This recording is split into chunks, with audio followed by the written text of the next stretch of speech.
بسم اللہ الرحمن الرحیم۔ فرمایا وَإِذْ يَرْفَعُ إِبْرَاهِيمُ الْقَوَاعِدَ مِنَ الْبَيْتِ، اور جب اٹھا رہے تھے ابراہیم علیہ السلام بیت اللہ شریف کی دیواریں، وہ اسماعیل اور اسماعیل علیہ السلام بھی، اینٹ یا پتھر رکھ کر اس کے اوپر گارا یا سیمنٹ لگا کر اوپر دوسری اینٹ یا پتھر جوڑا جاتا ہے اور دیوار بلند ہو جاتی ہے،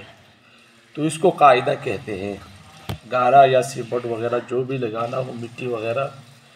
دیوار کے اینٹ کے اوپر اینٹ یا پتھر کے اوپر پتھر رکھا جاتا ہے تو اس کو قاعدہ کہتے ہیں عربی میں، جس کو ہم لوگ ردے سے تعبیر کرتے ہیں، ٹھیک ہے نا۔ تو جس وقت ابراہیم علیہ السلام ردے لگا کر بیت اللہ شریف کی دیواروں کو اٹھا رہے تھے، اسماعیل علیہ السلام انہیں گارا یا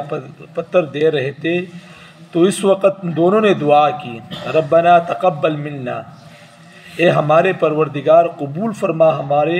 اس خدمت کو، ہم سے اس خدمت کو اپنے دربار میں قبول فرما۔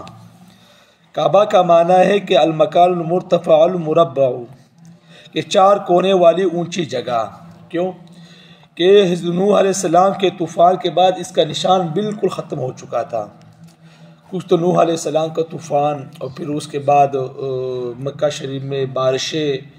اور سیلابیں، تو اس کے وجہ سے کعبۃ اللہ شریف کے جو نشانات تھے اور جو نظر آنے والا سسٹم تھا وہ ختم ہو چکا تھا۔ جب ابراہیم علیہ السلام اور اسماعیل علیہ السلام کو حکم ہوا دوبارہ اس کو بنانے کا، تو حضرت جبرائیل علیہ السلام نے وہاں پر نشانات لگا دیے کہ یہ جگہ کعبۃ اللہ ہے اور وہاں لوگ یہاں پر چار دیواری کی بنیاد کریں، ٹھیک ہے نا۔ تو وہاب بن عابد مخزومی جو اس وقت کعبۃ اللہ کے متولی تھے، یہ کعبۃ اللہ شریف کئی مرتبہ بنا، حضرت آدم علیہ السلام نے بنایا، پھر حضرت ابراہیم علیہ السلام نے، کئی پیغمبروں نے، لیکن جو آخری مرتبہ بنا تو وہاب بن عابد مخزومی جو اس وقت کعبۃ اللہ کے متولی تھے، یہ حضور علیہ السلام کے نبوت کے ملنے سے تقریباً 5 سال پہلے اس کو دوبارہ بنایا گیا، یہ اور آخری مرتبہ تھا یہ۔ اس کے بعد اس کی جو ابھی آپ نقشہ دیکھ رہے ہیں، یہ تو بنتا رہے گا، بادشاہ آتے رہیں گے، لوگ زیادہ ہوتے رہیں گے، یہ بنتا رہے گا، لیکن جو کعبہ شریف ہے، جو چار دیواری ہے کعبہ کی، جو تقریباً 33 فٹ یا کچھ 37 فٹ لمبا ہے یا چوڑا ہے، تو یہ جو سسٹم ہے یہ آخری مرتبہ بنا۔ کب بنا؟ کہ حضور علیہ السلام کے نبوت ملنے سے 5 سال پہلے بنا۔ تو وہاب بن عابد مخزومی جو اس وقت کعبۃ اللہ کے متولی تھے، انہوں نے اعلان کیا کہ ہمیں چندہ دو، مگر ہم چوری، رشوت، سود اور دوسری کسی حرام قسم کی کمائی سے نہیں بنائیں گے اس کو، ٹھیک ہے نا۔ پاک صاف مال ہونا چاہیے، کیونکہ اللہ تعالیٰ کا گھر بنانا ہے، چنانچہ اتنی رقم اکٹھی نہ ہو سکی کہ مکمل عمارت تعمیر ہو سکے، تو وہاں پر تھوڑا سا حصہ اس کو چھوڑ دیا گیا۔ آپ نے دیکھا ہوگا کہ جو لوگ بیت اللہ شریف جاتے ہیں حج کرنے کے لیے یا عمرہ کرنے کے لیے، تو یہ جو حتیم بنا ہوا ہے، تقریباً 4 یا 5 فٹ دیوار وہاں پر بنی ہوئی ہے۔ تو یہ کیوں چھوڑی گئی ہے؟ یہ اس وجہ سے چھوڑی گئی ہے کہ جو پیسے اکٹھے ہوئے تھے، پاک صاف مال جو اکٹھا ہوا تھا وہ تھوڑا ہو گیا تھا، تو جتنا بن سکتا تھا اتنا بن گیا،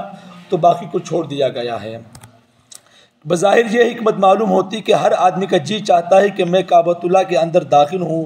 مگر ہر آدمی کے لیے دروازہ کون کھولتا ہے؟ ہر آدمی کی خواہش ہے کہ کعبۃ اللہ کے شریف اندر داخل ہو، تو اللہ تعالیٰ نے کمزوروں کے لیے وہ حصہ باہر نکلوا دیا کہ کمزور لوگ بھی کعبۃ اللہ کے اندر داخل ہو سکے اور ان لوگوں کی آرزو بھی پوری ہو جائے۔ یاد رکھنا، جس شخص نے حجر اور حتیم میں نماز پڑھی، گویا اس نے کعبہ کے اندر نماز پڑھی، ٹھیک ہے نا۔ تو کیا حکمت ہو سکتی ہے؟ علماء فرماتے ہیں کہ یہ جو کمزور لوگ ہیں، آپ نے دیکھا ہوگا کہ جو کوئی بادشاہ جاتا ہے بڑا، اور یا کوئی بڑا عالم جاتا ہے، تو اس کے لیے بیت اللہ شریف کا دروازہ کھول دیا جاتا ہے، وہ اندر داخل ہو جاتے ہیں، اندر نماز پڑھتے ہیں، اندر ذکر میں مشغول ہو جاتے ہیں، لیکن جو کمزور لوگ ہیں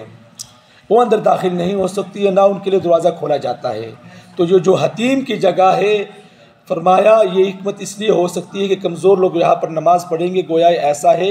کہ اس نے کعبۃ اللہ شریف کے اندر نماز پڑھی، تو یہ حکمت ہو سکتی ہے بظاہر۔ اللہ تعالیٰ سے دعا ہے اللہ عمل کی سمجھ کی توفیق عطا فرمائے۔ وآخر دعوانا الحمدللہ رب العالمین۔ اللهم صل على